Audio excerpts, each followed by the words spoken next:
That's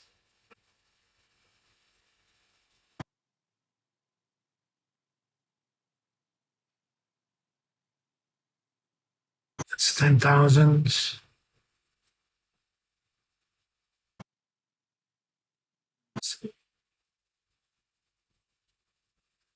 I think they were as high as 1 billion.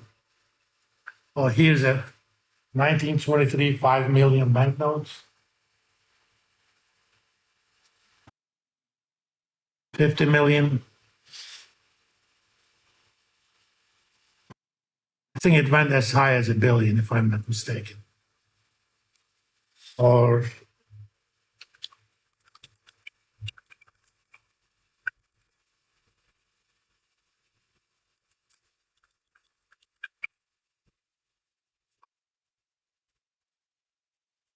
this is a relatively recent experience in Zimbabwe. They had a currency called $100 trillion. Of course, that's Zimbabwean dollars. But in most cases, that currency pretty much means nothing.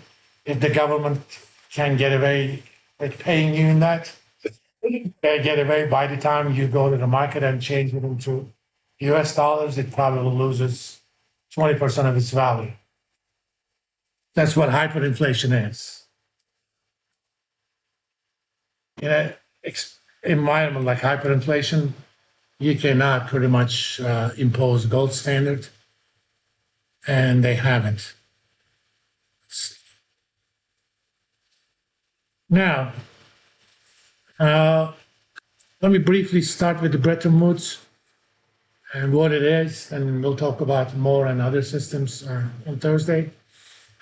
So in July 1944, this is pretty much about the time of the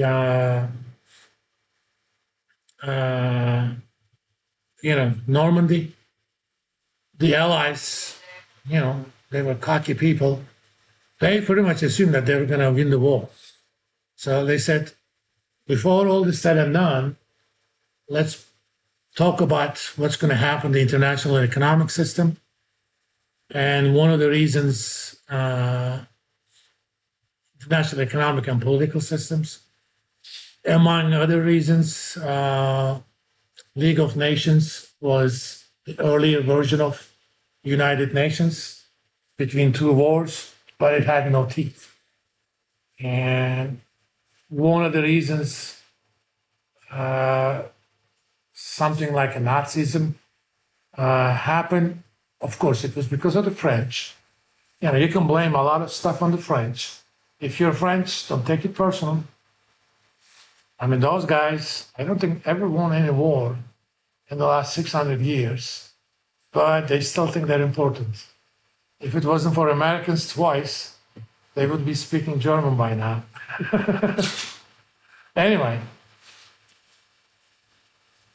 French insisted after the hostilities ended, there had to be a treaty. They insisted that Germans would pay for starting the war. So there were very high war reparations. Well, how do you think Germans paid the war reparations? They basically inflated their way out of it. But that meant the entire, in addition to a national pride of Germans being broken by loss of war, entire economic system also collapsed. They were an empire, they were now a democratic republic. Of course, that didn't last long. Whenever there are monetary problems, it's common among everybody. It was the same during Roman times. It is still the same now. They blame the Jews. Of course, they're available scapegoats. That was the reason Nazism took hold.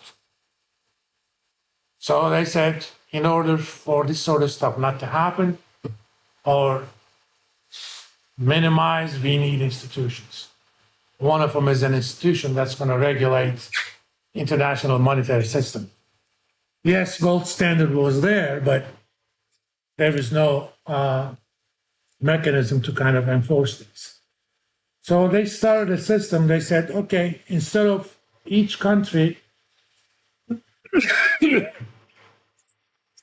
fixing their currency to gold. Only U.S. is going to do that, and that was fixed because it was obvious after the war that U.S. dollar wasn't going to be the dominant currency. Even though British would have won the war, that war took so much out of Britain. I mean, U.S. spent a lot of money, but spending all that money also got U.S. out of the Great Depression. Without the Second World War, that Great Depression would have lasted probably another 10 years. Just like the Japan was stuck, the U.S. was stuck. So it was obvious that U.S. was going to be the dominant currency. So they said, okay, let's fix U.S. dollar to gold. Anybody who brought 1 ounce of gold to Federal Reserve of New York, which was keeping the gold, could get 35 US dollars. That was it. Now 1 ounce of gold is, 2,500 now? Even adjusted for inflation, it's increased quite a bit. And all the other countries in this system fix their currency to US dollar. So, for example, Turkey became a member of this system, which was enforced by International Monetary Fund. When they did, I think $1 was fixed to 3 Turkish liras, I believe, back in 1950. But this was kind of a hidden gold standard. Okay, instead of gold standard, it was a US dollar standard. So by itself, it did not get you out of deep issues with trade deficits. But countries were allowed to devalue their currency against US dollar when they had consistent trade deficits. Because if you don't have enough US dollars, you're going to buy oil. And back in 1950s, if you didn't have oil, you didn't have an industry. Either coal, oil, that was pretty much the fuel for them. Hydroelectric wasn't that big. So by 1957, there were some big trade deficits in Turkey because the economy had grown. As the economy had grown, Turkey imported quite a bit.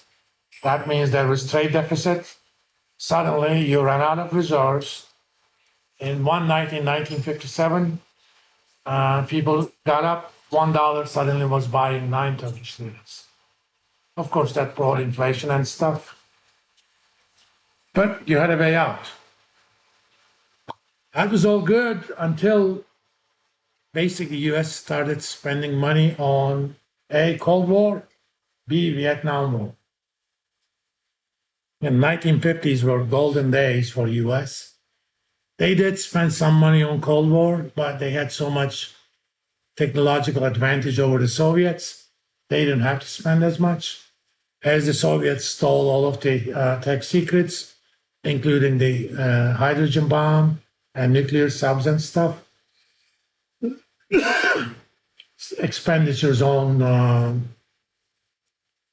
military spending, expenditures on military has increased. And with the Vietnam War, US started spending a lot more money.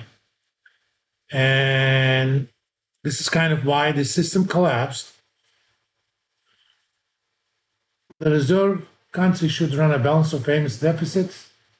If this happens, that decreases the confidence in that system. In late 60s and early 70s, one other thing that happened, in addition to US spending a lot of money, the Japanese were getting out of their issues from the war. They were producing some relatively low quality but very cheap stuff. And, those days, probably, if I'm not mistaken, $1 was about 300 yen, something like that. It is 150, 160 now. In 1988, it was 80. That means a country like Japan started running trade surpluses. Then similarly, Germany got out of their war issues. They started running trade surpluses. That means U.S. was running a trade deficit.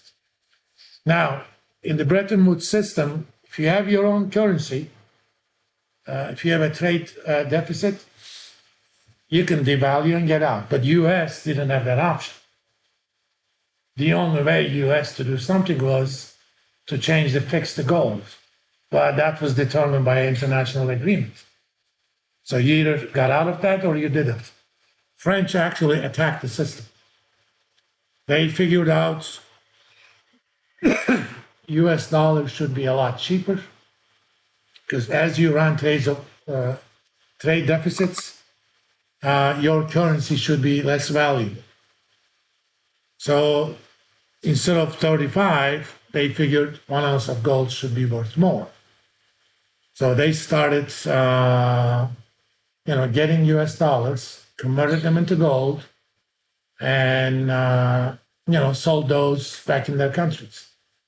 But there is only a fixed supply of gold in the vaults of Fort Knox, which is where the reserves of Federal Reserve of New York are kept. So they basically did a run on Fort Knox. And seeing that this wasn't going to be tenable, 1972, US said, okay, we're out. So there was no more Bretton Woods. Everybody went to flexible exchange rate system. And we'll talk about what happened to the international monetary system after that on Thursday. See you guys Thursday.